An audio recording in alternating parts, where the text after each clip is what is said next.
សួស្តីអ្នកទាំងអស់គ្នាថ្ងៃនេះមកជួយជាមួយនឹងខ្ញុំធីសេរ៉ូម្ដងទៀតហើយថ្ងៃនេះខ្ញុំបានមកចែកសัตว์ gear និង seed ឲ្យអ្នកទាំងអស់គ្នាហើយខ្ញុំក៏នឹងមកប្រាប់ពី mutation ដែលជាប់ផ្លែឈើរបស់យើងគុណប៉ុន្មានផងដែរដូច្នេះខ្ញុំសូមមកប្រាប់ពី mutation ជាមុនសិនរួចចាំប្រាប់ពីរបៀបយកសัตว์ seed និង gear ហើយ mutation គឺជាប់បានតែមួយប៉ុណ្ណោះគឺមិនដូច Grow Garden មួយទេហើយនេះគឺជា seed gear និងសัตว์ដែលខ្ញុំនឹងចែកនេះគឺមាន Bamboo Seed, Super Water Can, Monkey និង Dragonfly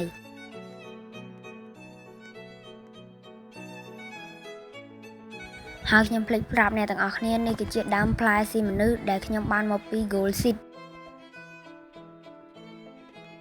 ហើយ mutation ដំបូងគេដែលគុណតិចជាងគេនោះគឺ mutation Gold ដែល Gold នោះគឺគុណឲ្យយើងចំនួន10ហើយ mutation បន្ទាប់ទៀតនោះគឺតក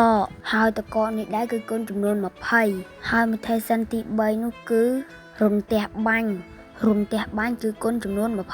25ហើយទី4គឺជា Rainbow គឺគុណឲ្យយើង30ហើយ mutation បន្ទាប់ទៀតគឺជា mutation Aurora ហើយ Aurora នេះគុណ40ហើយ mutation បន្ទាប់ទៀតគឺទី6គឺជា mutation ផ្កាយហើយមួយទៀតនោះគឺ Blood Moon គុណនឹង60ហើយខ្ញុំប្រាប់ពីវិធីយក Bamboo free ពីខ្ញុំដល់អ្នកទាំងអស់គ្នាគ្រាន់តែមកប្រអប់សារហើយ search ឈ្មោះរបស់ខ្ញុំហើយនេះគឺជាឈ្មោះរបស់ខ្ញុំដល់អ្នកទាំងអស់គ្នា search ឈ្មោះរបស់ខ្ញុំហើយអ្នកទាំងអស់គ្នាឲ្យអីមកខ្ញុំមួយមកហើយទៅ share នៅកន្លែង note សុំ Bamboo មកគឺខ្ញុំនឹងឲ្យ Bamboo ចំនួន20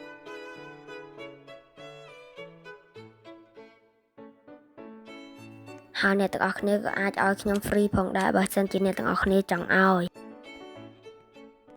ហើយវិធីយក Super Water Can, Monkey និង Dragonfly គឺខ្ញុំនឹងបង្វិលកងប៉ុន្តែតើតាវីដេអូនេះបាន view 1k ក្នុងរយៈពេល3ថ្ងៃតែបើមិនបាន view 1k ក្នុងរយៈពេល3ថ្ងៃទេតើតែចាំឲ្យបាន200 subscribe នៅក្នុង account របស់ខ្ញុំដូច្នេះអ្នកទាំងអស់គ្នាជួយចុច subscribe like និង comment នៅក្នុងវីដេអូនេះម្នាក់មួយផងគឺ comment ឈ្មោះ game របស់អ្នកទាំងអស់គ្នាស្រួលនៅពេលគ្រប់ challenge គឺខ្ញុំបង្វិលកងហើយគឺខ្ញុំដាក់ឈ្មោះចូលតែម្ដងហើយនេះគឺជាផ្លែឈើផ្កាស៊ីមនុស្សគឺលក់បានថ្លៃគួរសមតម្លៃដើមរបស់វាអាចដល់ 40k ប៉ុន្តែមកពីហាងឆេងរបស់វាធ្លាក់ថ្លៃគឺមានត្រឹមតែគុណ 0.94 ប៉ុណ្ណោះដូច្នេះធ្វើឲ្យវាធ្លាក់ថ្លៃ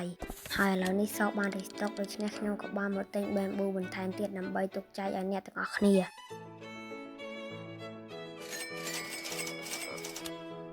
បាទហើយវីដេអូនេះគឺខ្លីតែប៉ុណ្ណោះដូច្នេះខ្ញុំគ្មានអីច្រើនទេកុំភ្លេចជួយចុច subscribe like និង comment ម្នាក់មួយផង